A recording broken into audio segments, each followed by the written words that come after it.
ginalitok matag Domingo. Kung may pangutanon ganita kung sa atong pagtuo, mingon nita nagatuo kami sa usa ka Dios, ang Amahan, Anak o Espiritu Santo. Ang persona mao kana ang naghatag kanila og distinction o kalahian. Ang Amahan mao ang magbubuhat o creator, ang Anak mao ang manluluwas, o ang Espiritu Santo mao ang maghahatag og kinabuhi. O sa lain pa, daghan pa, ang Espiritu Santo mao ang maglilipay, maglalaban o ang kamatuoran. Pero diha sa ato ang pagtuo gibutang, the Holy Spirit is the giver of life. Three divine person in one God, ang Santissima Trinidad. O kining Santissima Trinidad, kini mao ang tuburan sa panaghiusa. Ang pangandoy sa Amahan nga mahiusa ang iyang katawhan, mahiusa balik kaniya. Mao nang ang Anak nagpakatawo aron ang tawo nga dili angayan sa gingharian sa langit, pinaagi ni Kristo nga nahimong tawo, kita usab nga kabahin sa iyang lawas, nahiusa balik sa atong Ginoo. O nahiusa kita pinaagi sa Espiritu Santo. Usahay makalibog siya. Pero diha sa pagtugyan sa atong pagtuo, a total surrender of our faith, makabot na to o masaktan na to ang Santissima Trinidad. Ang pagpadayag sa Santissima Trinidad, hinay-hinay. Mas nasaktan na to ang Espiritu Santo, Santissima Trinidad, diha na mismo sa katapusan. Murang diyan na sa Genesis, in the book of Genesis, ang atong manungkan diha na, God created the world. When God said, kanang gipadayag dito nga asa man ang Santissima Trinidad sa sinugdanan. Pero diha sa dagan sa panahon, pag-abot ni Kristo, nakaingon na po sila nga si Kristo Ginoo, si Kristo Ginoo. Kanya maingon siya nga ang Amahan o ako usara. Ang akong gibuhat mao ang kabubuton sa Amahan. O karon nadunggan nato sa ebanghelyo nga miingon si Jesus, ako mulakaw na aning kalibutana, mubalik ako sa Amahan, apan ayaw mo kabalaka, kay anaa ang Espiritu Santo nga manlalaban. The Spirit of truth will tell you or will teach you what to say. Mula dito na dayon sa dagan sa panahon, nakita nila nga ang Santissima Trinidad buhi di ay. Mula kanang kita mga Katoliko, ang atong pagtuo nga nagtuo kita sa usa ka Ginoo diha sa tulo ka persona, ang Amahan, Anak o Espiritu Santo. Unya kining Santissima Trinidad, ato na siya makita diha mismo sa Biblia. Sa pagbunyag ni Jesus. Diha sa pagbunyag ni Jesus sa Jordan, sa suba sa Jordan, migawas na yun ang salampati. Nga, imahe sa salampati nga mao ang Espiritu Santo. Ug naa sila'y nadungog, ang tingog sa Amahan nga miingon, this is my beloved Son. Diha mismo sa pagbunyag ni Jesus. Unya diha na po dayon sa Transfiguration, nadunggan na po nila ang tingog sa Amahan nga kini ang akong anak. O karon dayon gipadayag the fulfillment of ang pagpadayag, ang kinatibukan sa pagpadayag sa atong Ginoo gilitok mismo ni Kristo. Mabili ka mo mabalaka, ang Espiritu Santo ang manlalaban akong ibilin.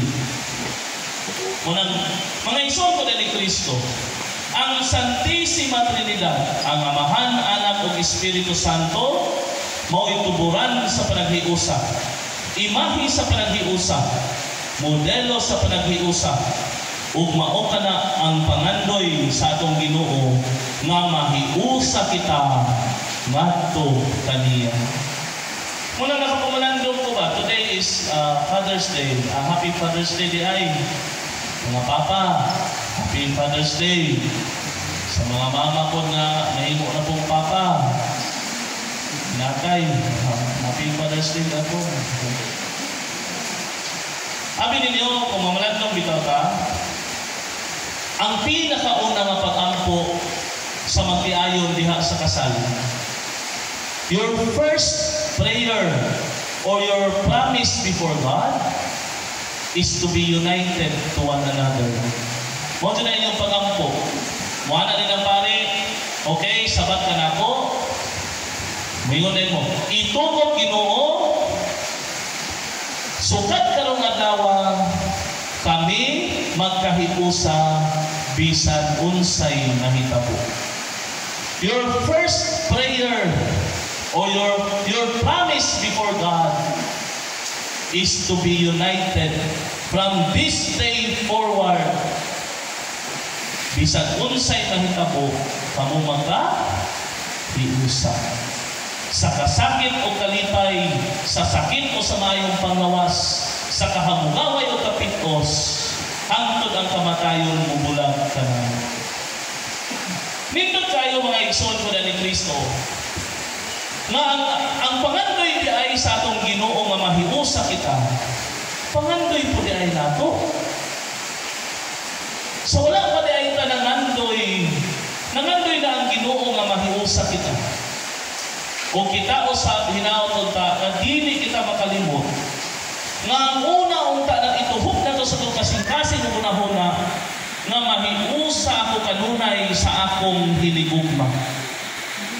Ang ako untang pangandoy, ang ako untang pag-ampo, ang ako untang damgo, kanunay ang mahiusa sa akong hiligugma.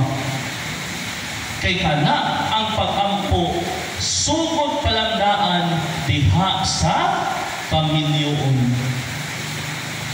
Kung kana ang atong mentality is to be united, kung naay mag-away, naay maglalis, naay magpasigarbo, naay pulo nga sakit, diha mismo sa pamilya,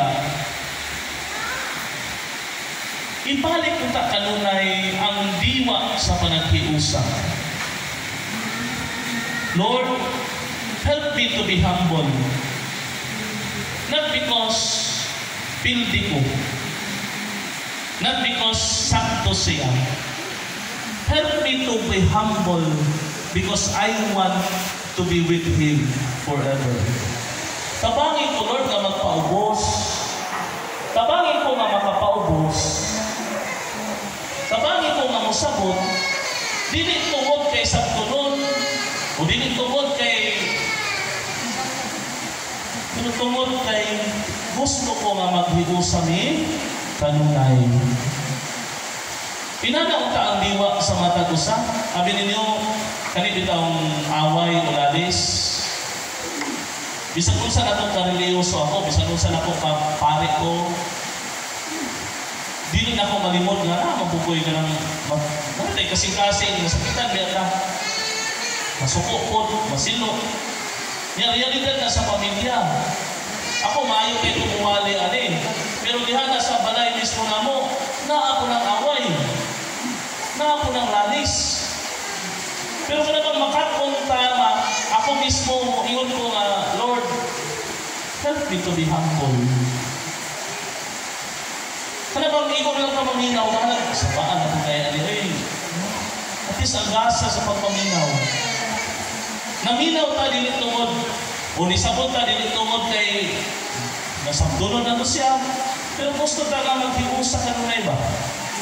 Gusto kita nga ang atong relasyon kanunay ligon sa panaghiusa. Mga igsoon na ni Kristo, ang imahe sa Santissima Trinidad mo ang pamilya. Karon usab giselebrar ang BEC Sunday o Basic Ecclesial Community o Gagmay Kristohanong Katilingbahan. Nabantulda ba? Pangutanon ko kamo, nabilong ba mo sa tulda? Isa kang tulda ha? Tulda? Isbel.